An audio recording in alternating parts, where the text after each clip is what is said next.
Ada seorang pemuda yang namanya Mike Black. Dia dah ada bisnes yang menjana pendapatan sekitar 7 angka apabila dia melihat keadaan COVID yang melanda tahun lepas yang menyebabkan ramai orang hilang kerja, bisnes down dan sebagainya. Beliau pun terfikir untuk buat satu challenge bahawa beliau nak buat comeback 1 juta US dollar dalam masa 1 tahun sahaja. Kiranya dia nak jadi living example untuk mereka yang nak buat comeback even daripada lowest point dalam hidup kita. Apa yang Mike Black cuba nak buat adalah beliau pergi dekat jalanan dengan sehelai baju dan satu telefon dan satu backpack yang mengandungi kamera untuk beliau guna untuk proses memfilmkan dia punya perjalanan tu. Dia buat rule yang sangat straight. Dia transfer ke semua duit yang ada dalam akaun peribadi dia kepada akaun company. Semua barang-barang dia simpan. Kereta dia juga dia bagi kat staff dia pakai. Dan beliau tidak dibenarkan untuk menjual semua gadget-gadget yang dia bawa seperti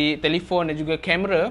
Beliau juga tidak boleh menggunakan networking yang beliau dah ada seperti family dan juga business partner. Hari pertama Mike buat challenge ni, dia tak makan, dia hanyalah minum air dan dia tidur dekat kaki lima. Teruk jugalah sampai dia nangis-nangis. Mike juga dia cakap nak buat challenge ni dekat public, dekat internet. Maksudnya putus asa tu bukanlah satu option. Selepas tu Mike ada satu idea untuk flip perabot dekat internet. Maksudnya dia tengok iklan dekat Craigslist. Craigslist ni macam mudah.my dekat Malaysia. Dan dia letak iklan tu balik dekat Facebook Marketplace. Macam tu. Selepas tu, beliau berjaya menjual perabot pertama beliau dan hasil daripada keuntungan tu dia buat beli makanan dan juga pakaian. Dan selepas beberapa hari dia buat flip macam ni, dia berjaya membeli laptop second hand dan daripada situ dia start nak minta kerja. Dan selepas minta kerja tu dia dapat interview dan dapat kerja. Dan pada masa yang sama juga dia start side business iaitu bisnes biji kopi. Kewangan Mike bertambah baik tetapi memerlukan struggle yang lebih sebab Mike nak achieve 1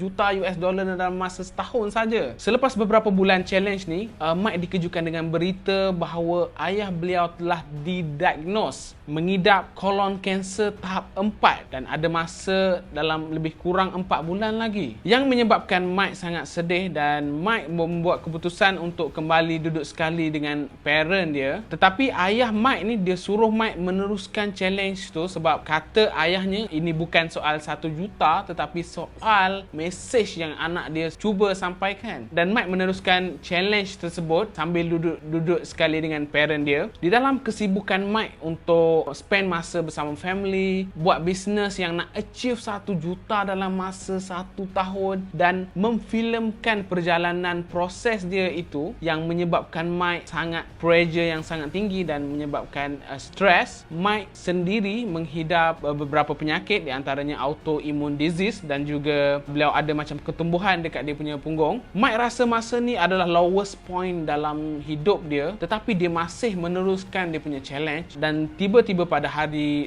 265 ada orang message dia cakap dia nak bercakap telefon dengan Mike dan selepas apabila dia dapat bercakap telefon dengan Mike, dia bagi tahu yang beliau hampir bunuh diri. Dan apabila dia tengok konten Mike ni memberi dia seolah-olah harapan untuk membuat comeback yang menyebabkan Mike rasa sangat puas sebab dia dapat impact deeply walaupun hanya seorang. Dan pada hari ke-297 jumlah duit yang Mike dapat kumpul adalah sekitar 64,000 dan kalau Mike stop dia punya challenge pada waktu ni, adakah Mike dikira gagal? Bagi saya walaupun Mike tak achieve duit 1 juta USD dalam masa 1 tahun tetapi beliau berjaya impact seorang dan beliau berjaya menyampaikan mesej yang beliau percaya bahawa semua orang boleh membuat comeback even daripada lowest point dalam hidup kita. Jadi konklusi dia bukan senang nak senang.